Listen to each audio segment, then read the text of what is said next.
WhatsApp is rolling out usernames, which let people message a business without ever sharing a phone number. We've added support for this feature, so these customers are captured as contacts automatically from the moment the feature reaches your market. Let's check what has changed and what is still the same. When a WhatsApp user who has adopted a username messages your business for the very first time, your CRM creates a contact from their username and business-scoped user ID. Every phone-based conversation continues unchanged. You send and receive messages with phone numbers, with no difference in behavior. Importing contacts by phone number works exactly as it does today.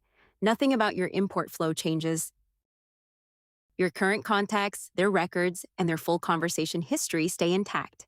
No migration, no disruption to running automations. Contact creation for username adopters is on automatically. Phone number messaging, imports, and your existing contacts continue to work as they always have. We hope you enjoy it.